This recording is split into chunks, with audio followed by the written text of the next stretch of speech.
Good morning, everyone.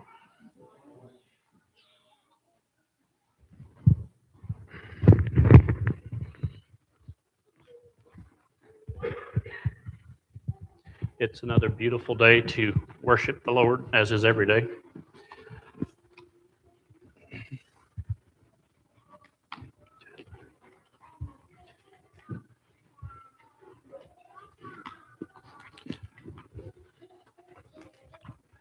If I can find my notes here.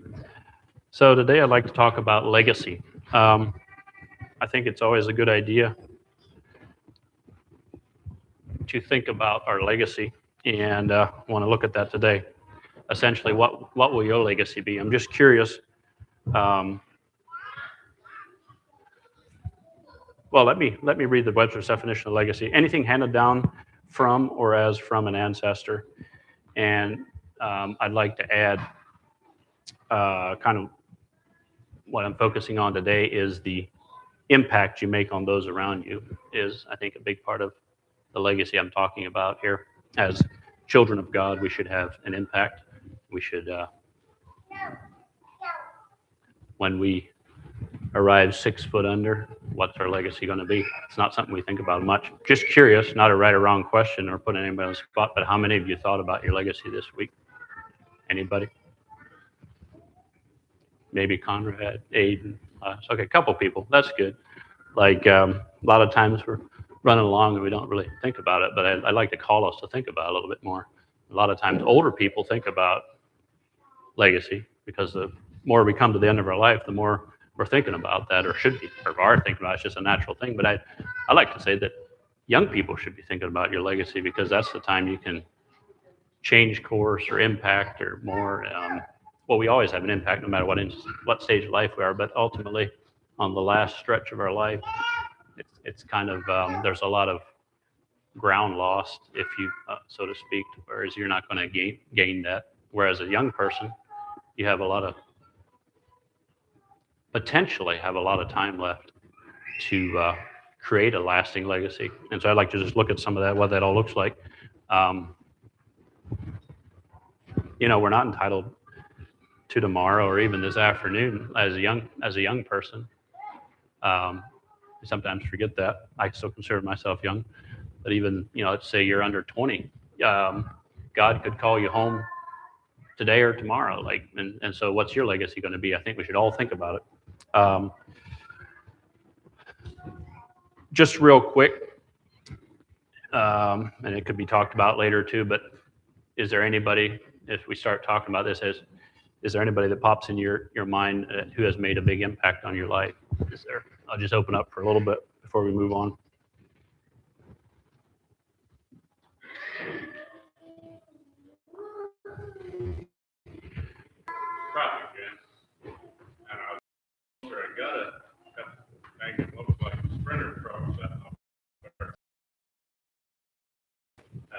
People were trying to dodge her flying on that.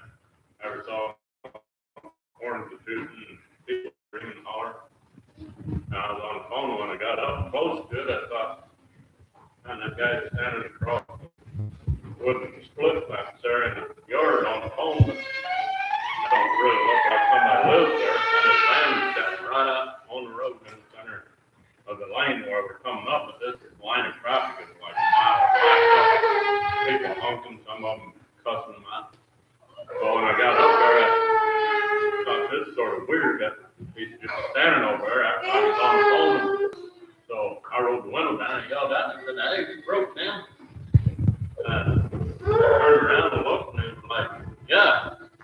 I'm like, "All right, I'll pull up the front, I'll pull you on down the road and get you off the road or something."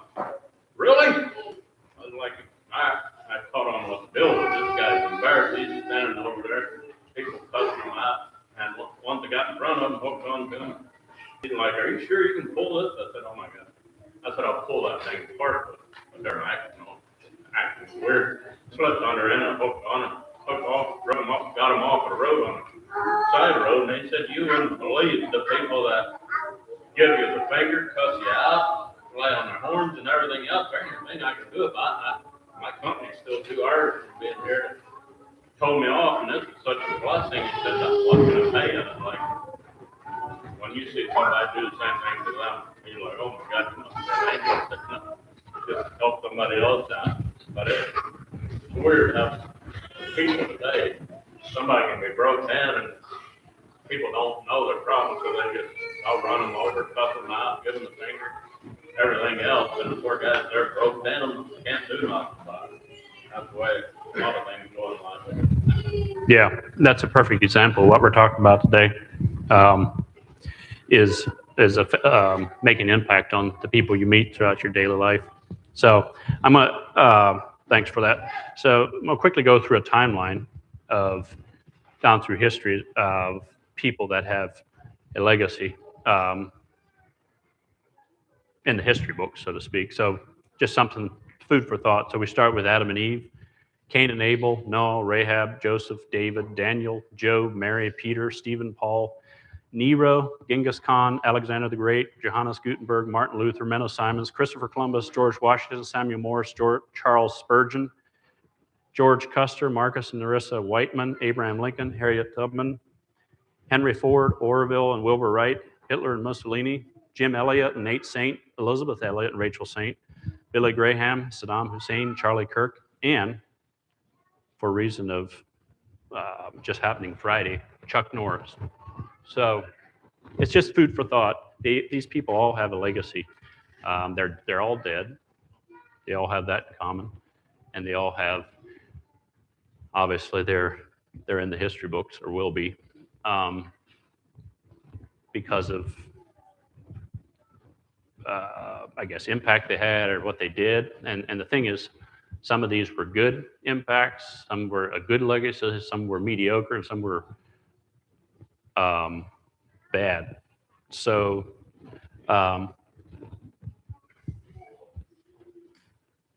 this week I was coming past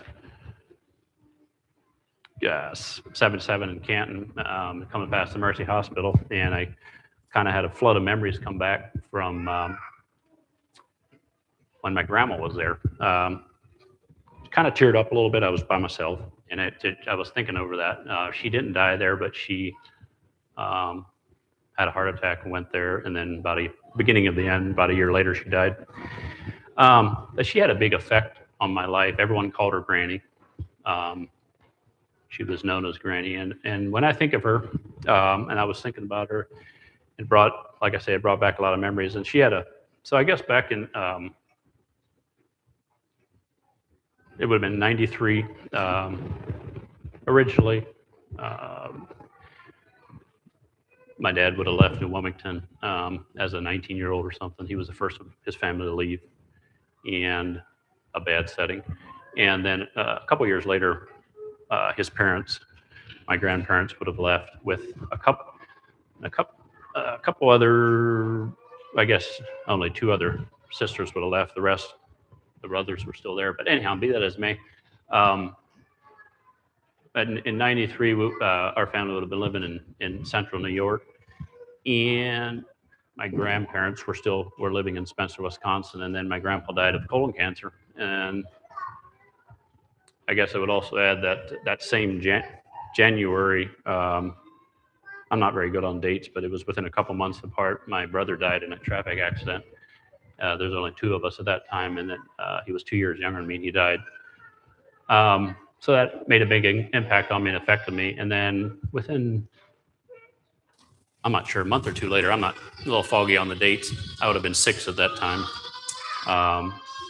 My grandpa died of colon cancer, and we were there the last couple weeks, and I was by his bedside, and I watched him take his last breath. And so there was a lot going on this couple months. And then my grandma, Granny as we called her, within a couple months after that, I don't know the timeline, she come and lived with us till she died, which was from 93 up till, I'm not sure, 5 or 6 years ago. Like I said, I'm not good on dates.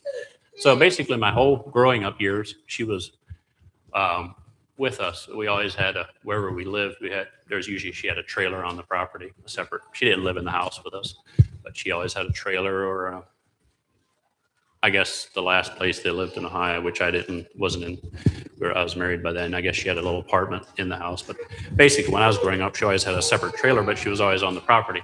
That being said, it was a beautiful thing. She made a huge impact on my life. And when I think of leaving a legacy, I hope I can leave a legacy like she did.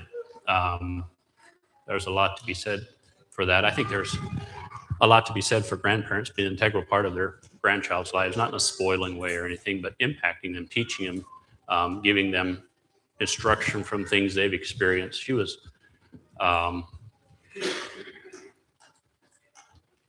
it's hard to put into words like what all it was, but it's her love of life, her love for the outdoors.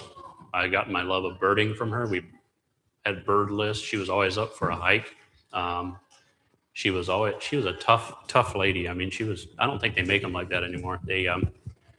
It's, she remembered the Depression. I loved hearing the stories back in the day, the hard times they went through.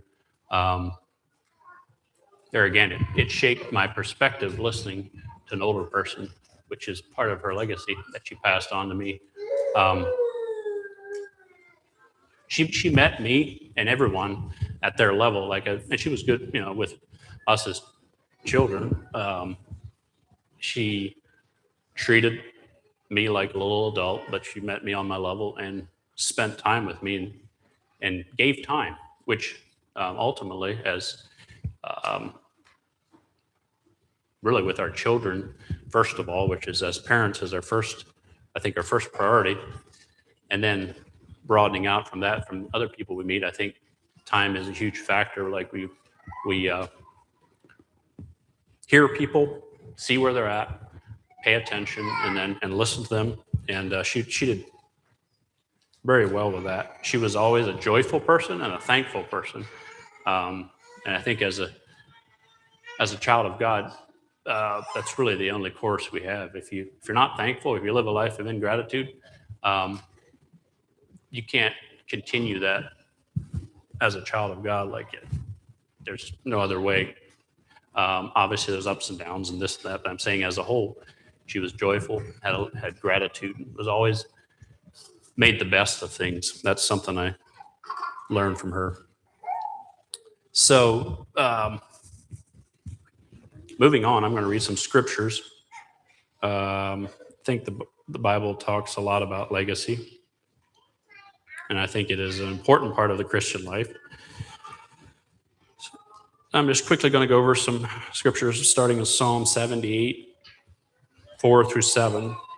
We will not hide them from their children, showing to the generation to come the praises of the Lord and his strength and his wonderful works that he had done. For he established a testimony in Jacob and appointed a law in Israel, which he commanded our fathers that they should make them known to their children, that the generation to come might know them, even the children which should be born, who should arise and declare them to their children, that they might set their hope in God and not forget the works of God, but keep his commandments.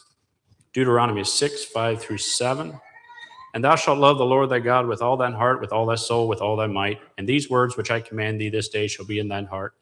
And thou shalt teach them diligently unto thy children, and shalt talk of them when thou sittest in thine house, when thou walkest by the way, when thou liest down, and when thou risest up.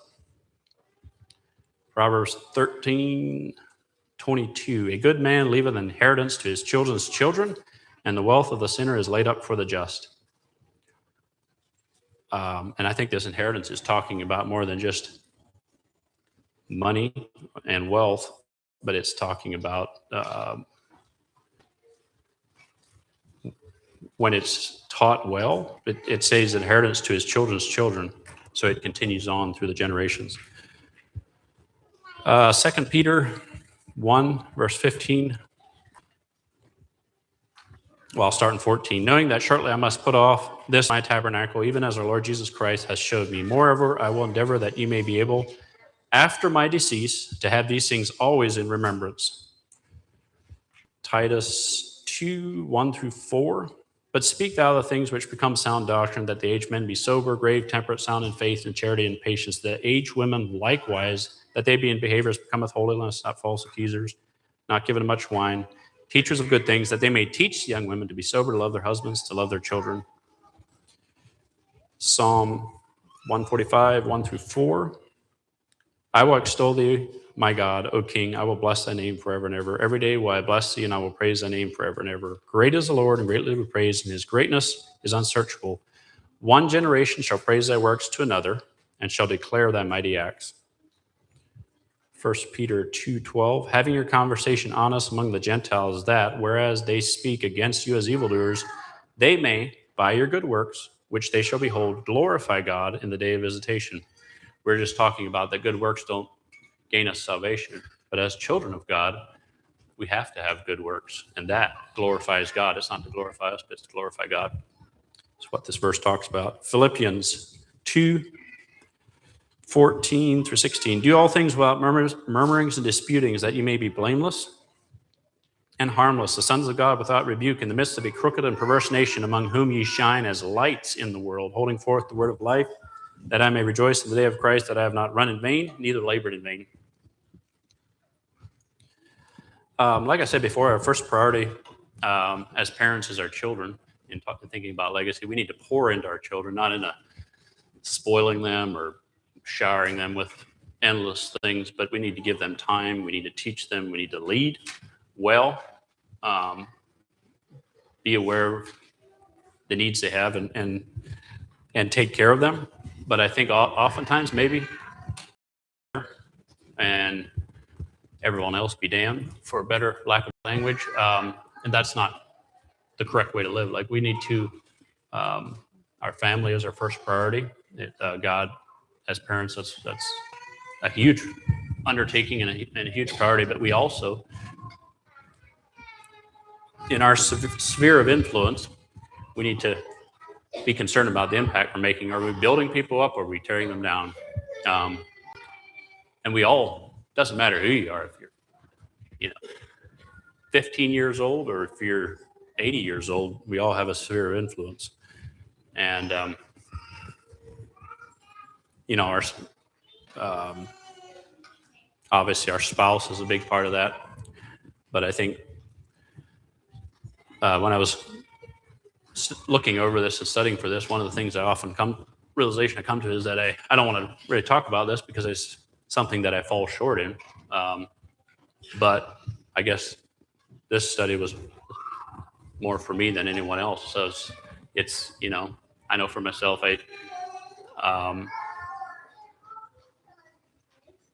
I think that I make it a pretty big priority to pour into my children and my family. But sometimes I'm like a little bit of a loner, and I'm just like, everyone else, bug off, leave me alone.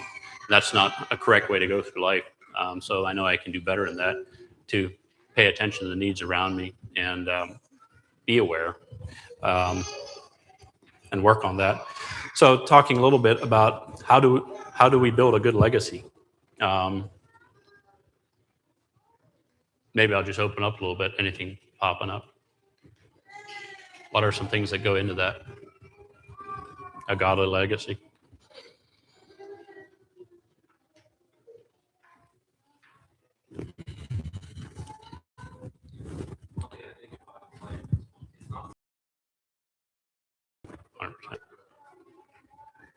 Yeah.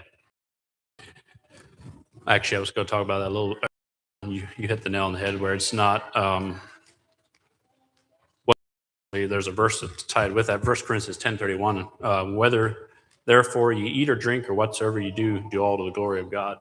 And so it's not a legacy not shaped by grand gestures, like you said. It's the daily doings and the interactions and things like that. It's built over time, brick by brick. Anybody else? I think one of the biggest things that will have the biggest impact on anybody is how you make them feel, and how you connect to that is meeting the other person on their level, and where they can actually sincerely receive the feel that you care about them. Mm-hmm. Sincere love. It's an international language, or it's not tied to one language. Yep.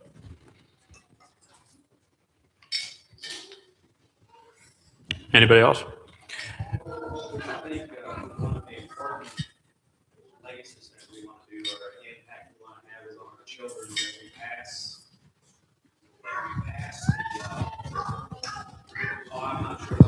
word is, but the ability to seek the truth of what is truth, not seeking truth in areas where it's not safe, because there's so much of that. I want to pass on to my children and their children's children to get the truth out of the connection with the Holy Spirit with God, and analyze that, what I think that I got from that with the Word, because everybody can hear stuff. The devil comes as an angel of light. So just because I heard something doesn't mean God showed it to me. I gotta go to the source, and the only source to prove it, that's the Word. And if we can pass that on to our kids, then see, we're supposed to pass our inheritance to our children's children. That's the inheritance, not money. So that's something that I think about. It can be money. I'm not saying it can't, it's not supposed to be. The biggest thing is the source of truth. Rightly divide the word of truth, which is something I thought about. Is it's the biggest thing we can pass on to our children is well, like you were saying, strive for truth, figure out truth. I think we live in every area is different, but this area we're living in, there's so much information. There's information overload, and so it's not the end of the world. It's God's still here, His Word's still here. But I think it's imperative that we learn how to rightly divide the word of truth.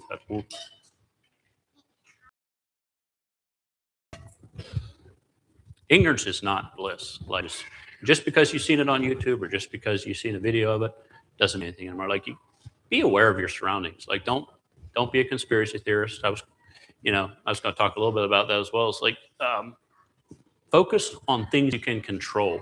Like, I think you should be aware of what's going on, but don't lose sleep over that stuff at night. What you need to be concerned about is your sphere of influence, which that's part of building your legacy. Like, who are you impacting? What can you control? What can I control? That's what I need to focus on. There's a lot of stuff we can't help, and frankly, people spend hours talking about stuff they'll never change, and yet they have stuff in their personal life that they should be working on, and they pay no attention to that, and it shows. Your fruits show. Some of the things I've written down is being intentional, at being attentive. Aiden, you talked to that. Compassionate and aware of what's going on with those around you. Focus on what we can control and impact. Live so people can see God through us. Be the salt of the earth that doesn't lose its savor. Integrity is huge. You can't build a good legacy without integrity. Good stewardship. Stewardship of anything, of money, finances. Stewardship of time. The Bible talks a lot about time.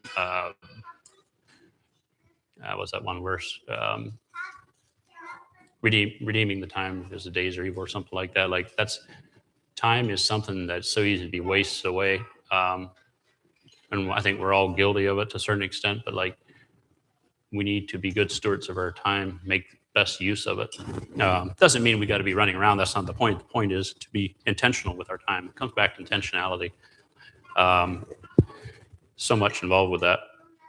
Excellence. Excellence is huge. I have very little use for people that don't do everything with excellence. Like, it doesn't matter if you're baking a pie, folding the laundry, framing a house, shingling a roof, like whatever it is, do it to the best of your ability. Anything less than that is a slap in the face of our Creator. If you're working for someone, give them your best. I didn't mean perfection. I'm not saying perfection. I'm saying give them your best. I tell my children all the time, and everyone's different.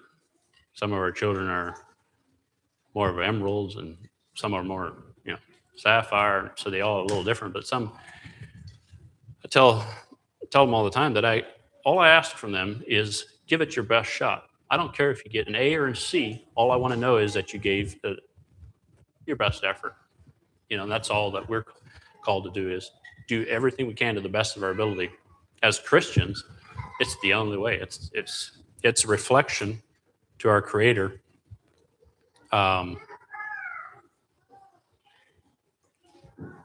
Leading well is also part of building legacy. And talking about excellence, I'd like to go to talk a little about, I probably won't read it, but in Matthew 25:14, the parable of the talents, we often talk about that in light of finances and things like that, and I think that's right and good. I don't think we should split our lives apart and have a bunch of different sections. I think it's all involved. It's all intentional. So that's right and good that we look at that in that way. But I think looking at affecting those around us, I think the parable of the talents is a beautiful picture of making impact of people in our sphere of influence. You know, if God, everyone in here has different talents. Some have more than others, whatever, you know the story. But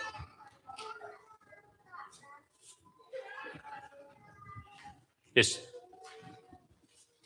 if we look at that, when we come to the judgment seat in front of God and he asks us what we did with our talents, you know, the saddest thing is whether we have one or whether we have 10, that we didn't impact those people that we come in contact with for the better, that we didn't build them up, that we didn't shine God's love through us to them, that we didn't teach, that we didn't lead, that we didn't live intentionally. You know, I think that's that parable talks just as much about that as it is about finances. Legacy is not a zero-sum game. If 5 people around us build great legacies, doesn't take away our legacy or need for a legacy. And on that subject it's not a neutral thing. You will leave a legacy. Like, it'll be bad, good, mediocre, or somewhere in the middle. The choice is yours. What legacy are we going to leave? What legacy am I going to leave? We're still sitting here. As of now, we still got time. We can still course correct. You know, we can still make adjustments. We can still work at that. So that's an opportunity we have. There's different people that say it, but Brad Lee says it a lot, and it's probably one of the smarter things he says. He's like, every morning when he wakes up, he rolls over and he opens his eyes. And he thinks about that. He just won the lottery. He has another day to live, another day to do whatever. That's like winning the lottery every day. That's the same with building a legacy. We got another day to impact those around us, to shine God's love and light through us, to be a salt wherever we are. Atlee, do you want to put that outline on the board or on the screen?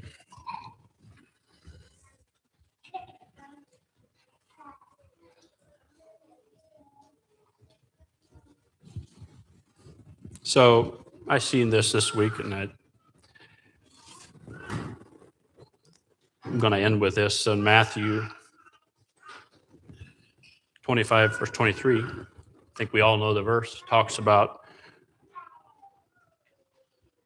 you know, when we come to the end of life, what we're going to hear, or what Jesus says, well done, good and faithful. And here's some things it doesn't say. Leader, innovator, CEO, pastor, influencer, entrepreneur, but it says servant. And I think that's the essence of what we're talking about today in building a legacy, is having a servant mindset, servant attitude, and serving others. Not talking about letting people run over